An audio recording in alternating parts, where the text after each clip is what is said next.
भी नहीं जा हमारा काय कम काल भैरव कालों के काल हमें हर एक संकटों से बचाएं, हमें अपने चरणों में जगह दें। सदैव मेरे दुश्मनों से, हर एक तांत्रिक, हर एक मांत्रिकों से आप हमें बचाएं और हमें अपने शरण में ही रखें। काल भैरव हुआ है जो संसार में कोई काम नहीं आता, तो काल भैरव तो उसका मार्ग खुल जाता है। काल भैरव पापियों को भी गले लगाते हैं। तो ये ध्यान में रखो, जब तुम्हारे जिंदगी में कोई काम ना आए, तुम्हें कोई भी देवी देवता नहीं सोचता है, कोई भी तुम्हें नहीं मानता है, मतलब तुम्हारे कर्म के अनुसार तुम्हें दंड मिल रहा है, तो काल भैरव के सामने जाके घुटने टेक दो, बस काम खत्म। वहां से तुम्हारे काम स्टार्ट हो जाएंगे। क्योंकि आपको मालूम है कि 10 महाविद्या पहले शाद विद्या थी, शादों के इकलौते भाई हैं। अब वो 52 पीठों में बंधी हुई है, तो 52 पीठों की है। और काल भैरव के समक्ष में अगर चले जाते हो तो ये समझ लेना कि उन देवियों का असर कम हो जाएगा। तो काल भैरव को अपने दिल में सम्मान देना बहुत जरूरी है। आपको ऐसा लगता है घर में लोग कहते हैं शमशान में काल भैरव होते हैं, शमशान के अलावा कहीं नहीं रखते, ये मूर्ख प्राणी है, ये महादेव की अवतार है। ये कोई तांत्रिक, कोई भी मांत्रिक तुम्हारा बाल बाका नहीं कर सकता, ठीक है। काल भैरव ने लेकर आया और ये पूरे वर्ल्ड के अंदर घुमा दिया। तो बोलने का मतलब यह है कि काल भैरव हमारे दुखों के को काटने में काम करते हैं। और जो काल भैरव के भक्तों के ऊपर कुदृष्टि अगर गलत नजरिया रखता है तो काल भैरव उसे माफ नहीं करते, फिर वो रहेगा ना तो भी काल भैरव से लेड़ होगी। समझे? तो काल भैरव वो हथियार है कि आपको हर एक परेशानियों से बचाने वाले वो है, चले ऊपर बचाएंगे आपको। आपकी दिल्लगी होनी चाहिए। उनको काल भैरव भगवान जब तक मानोगे भगवान तुम्हारा साथ नहीं देगा। भगवान से रिश्ता जोड़ना पड़ता है। भगवान को भैया बोलो, माता बोलो, ये मत बोलो हे माता रानी। रानी लगा दी तो रानी है नहीं सपोर्ट करेगी तुम्हें। माई बोलो, माँ बोलो तो वो बराबर सपोर्ट करेगी, ठीक है। तो किसी भी देवता से, किसी से रिश्ता जोड़ो। हम परमात्मा के अंश हैं, महादेव की ऊर्जा के अंश हैं हम, तो हमें किसी से डरना नहीं। हमें अगर रोना भी है तो माता महादेव के सामने रोना है। इंसान के सामने रोगे एक बार और ताना मारेगा जब तक तुम जिंदा हो। वो ताना मारते रहेगा कि मेरे परेशानी में तो मैंने तुझे सपोर्ट किया ना, सपोर्ट के निश्चय से जहर खा के मर जाओ, पर किसी से मदद मत मांगो। ये संसार का नियम है। संसार में अगर किसी से हाथ फैला के मदद मांग लिया तो जिंदगी भर ताने खाने होंगे। ताना खाने से अच्छा तो वैसे ही मर जाए।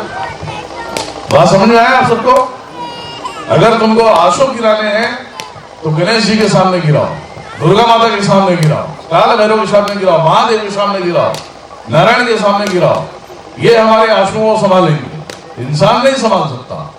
इंसान सिर्फ मतलब का है, मतलब से अपना काम करेगा, मतलब ही रहेगा और मतलब ही बन के तुम्हें दगा दे देगा और तुम्हें जहर खाने में मजबूर कर देगा।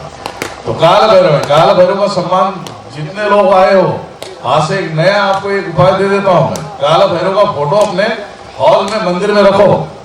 जिस टाइम से रखना चालू करोगे उस टाइम से ना तो कोई तुम्हारे घर के अंदर कोई बुरी एक्टिविटी आएगी, कोई शक्ति आएगी, ना कोई आएगा। एक तुम्हारे पितृ कुल देवी अगर तुम्हारे मजबूत है, उनका आप सम्मान करते हो, और दूसरा काल भैरव को वहां पे आपने स्थापित कर दिया, तो कोई माई का लल चाहे कितना बड़ा भी काम। समझ में आया? इस बात को कभी भी आप लोग अपने माइंड में बिठा लो, मन की गति में बिठा लो। आप कहीं नहीं जाते तो ये मत सोचो कि आप अकेले हो। अरे जिसको मानते हो वो तुम्हारे साथ में है। आप एक बार उनसे दिल्लगी करके देखो, उसके बाद जीने का जो मजा है ना, वो कभी आप सोचोगे भी नहीं कि ऐसी जिंदगी तुम्हें मिल सकती है, ठीक है। और माता तो सर्वोपरि है। माता माँ दुर्गा आपके घर में सब अनेक अनेक प्रकार की देवियां हैं, जहाँ से भी आए। किसी घर में चामुंडा है, मारुका है, फूलमती है, ये सब। और यहाँ यूपी बिहार में सुनने में आता है कि मारुका को भी गाली देके तांत्रिक बात करते हैं। बताओ इनकी औकात में मारुका को गाली देके बात करते हैं। महाकाली का एक क्रोध रूप है मारुका, और जिसके पीछे पड़ जाए ना उसको बर्बाद कर देती है। और ये फूलमती अच्छे को बर्बाद कर देती है। तो बोलने का मतलब है किसी देवी को हम गाली से बात नहीं करते, किसी को सम्मान देना है तो दो, नहीं देना तो दूर हट जाओ। तो अपने घर की कुल देवियों का सम्मान करना बहुत जरूरी है, आपके पुत्र का सम्मान करना बहुत जरूरी है। तुम्हारे घर में लोग मर जाते हैं, वो कौन सी दशा में मरते हैं आपको पता है? देखो, मरने वाला जो प्राणी होता है, जो भगवान की मौत मरता है, उसके चेहरे में मुस्कुराहट रहती है। हमेशा ध्यान रखो, वो मरेगा किसी भी स्थिति में मरेगा ना, उसके चेहरे पे स्माइल रहेगा, उसके चेहरे पे ऐसा भाव रहेगा कि ये तो भगवान को प्राप्त होगा। और जो शैतानी हरकतों से मरता है, और मोस्ट उस व्यक्ति की शक्ल देख लो तो आप डर जाओगे। उस व्यक्ति का शक्ल अगर गौर से देख लिया ना आपने, क्योंकि वो भूत के चक्करों में मरा है। जो भगवान की मौत मरता है, उसके चेहरे पे देखोगे कुछ भी आपको ऐसा लगेगा मस्त मरा है, सोया रह गया, मतलब चेहरे पे मुस्कान है। तो ऐसे लोग जो सही होते हैं, इसलिए हमने आपको बताया कि लाइफ में कभी किसी को परेशान मत करो। तुम्हारे वजह से अगर किसी को क्षण मात्र का दुख होता है ना, तो उस दुख का भी पाप लगता है, उस दुख का भी पाप लगता है। अगर हम किसी को सुनाते हैं और हम अपने आप में तानाशाही दिखाते हैं, तो तानाशाही काम नहीं आने वाला, उसकी ऐसी गंदी मौत होने वाली है कि आप सोच नहीं सकते। देखते हो ना, बड़े बड़े धंधाजाट होते हैं, अपने पैसे का, अपने अहम का, क्रोध का वो पूरा प्रयोग करते हैं गरीबों के ऊपर, गरीबों के ऊपर प्रयोग करते हैं, और बहुत अपने आप में मतलब रावण का भी बाप बन जाते हैं। क्या होता है? लड़के का एक्सीडेंट हो जाता है, लड़का अपाहिज हो जाता है, पैरालाइज हो जाता है, क्या पता चला अचानक मर गया। तो वो उनके कर्मों का दंड है। तुम किसी के बच्चे को अगर अपने बच्चे जैसा नहीं समझ सकते तो उसे आघात नहीं पहुंचा सकते, उसे तकलीफ नहीं दे सकते। अगर उसे तकलीफ दे दिए तो ये समझ लेना वो तकलीफ तुम्हारे सर पे आने वाला है। ये मत सोचो कि तुम्हारे ऊपर नहीं आने वाला है। कर्म जैसा करोगे वैसा ही फल मिलेगा, जैसी करनी वैसी भागी। महादेव खुद कहते हैं, महादेव को सब समेट बोलते दुनियादारी करते हैं, महादेव खुद कहते हैं, कर्म बनाया तूने तू ही मिटाएगा, करनी का एक एक पाई चुकाएगा, इनमें ना मेरा बस ही चले है, नियम नियति में तू ही पले है। महादेव कहते हैं जिस विधि विधान को मैंने बनाया, उस विधि विधान के अनुसार मैंने सभी को खो दिया, और अनेक युग तक हम वही बाल ब्रह्मचारी अवगढ़ चंडाल मसान बन के बैठे हम। तो जब विधि विधान मुझ पे चल सकता था तुम तो मानो, जब मैंने सती को खो दिया तो मुझे कितना दुख हुआ था, और उसके चक्कर में, उसके वियोग में मुझे अवगढ़ बनना पड़ा, अवरदानी बनना पड़ा, चंडाल बनना पड़ा, मसान बनना पड़ा। और मैं मसान में इधर उधर अपने चक्कर काटता रहा जब तक वो आएगी नहीं, जब तक मैं सुधरूंगा नहीं। तो उन्होंने 13 पंथ बना दिया, 13 पंथ बना दिया, 13 पंथों में बादल बने तो बादल जैसे पंथ बना दिया। और अघोरी क्या होता है? सटकेले दिमाग का होता है। अगर रियल अघोरी मिल जाए, रियल अघोर मिल जाए तो तुमसे सीधी मुंह बात करेगा? तो नहीं करेगा।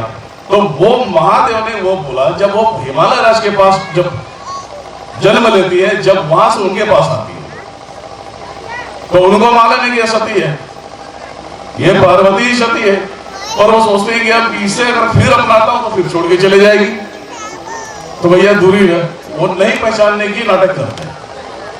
भद्रकाली क्रोध में आती है, विष्णु को भड़का देती है, विष्णु जाके अपने गरुड़ को ललकार देते हैं, नागों को मारना चालू कर देता है गरुड़, इसलिए कि वो दोनों का मिलन कराना जरूरी था। विष्णु में शिव में झगड़ा हुआ, पूरी त्रिशूल शिव ने विष्णु के सिर में उतार दिया।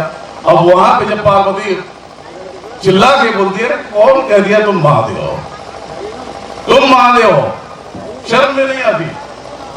आपने विष्णु के शरीर में आपने त्रिशूल उतार दिया।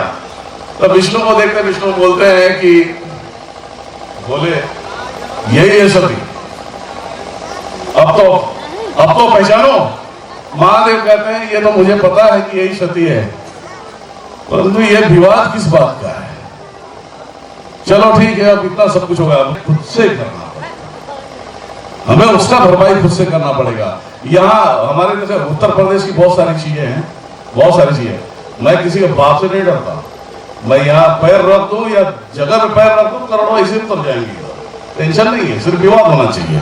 तो हम किसी नेता, राजनेता, किसी गुंडे से नहीं डरते। अरे बाबा से बड़ा गुंडा होता है क्या? गुंडागर्दी करेगा तो बोलने का मतलब है कि ये गुंडा भी होगा तो क्या करेगा, लास्ट में उसे दंड मिलना ही है। जो प्यार मोहब्बत से पड़ जाए, भैया भैया कैसे हो, ठीक है, ख्याल रखना ये चीजें। तो आप लोग कभी गलत नहीं करना है। कभी अगर आपको लगता है आपका दुश्मन आपको परेशान कर रहा है, 9 शनिवार के दिन दक्षिण दिशा में दुश्मन के नाम पे दीपक जला दो सरसों का। दुश्मन धीरे धीरे डाउन हो जाएगा, मरेगा नहीं, लेकिन आपको पाप भी नहीं लगेगा। दुश्मन ही मित्र हो जाएगा तुम्हारा। दुश्मन जो है, जो तुम्हें तन के आता है मारने के लिए, वो तुम्हारा मित्र बन जाएगा। अब मित्र बन गया तो यहाँ मिलजुल के रहो ना, मारना जरूरी है क्या? गलत बोल रहा हूं? तो मारना जरूरी नहीं है। चलिए ठीक है, काल भैरव ले लीजिए नारियल। ओम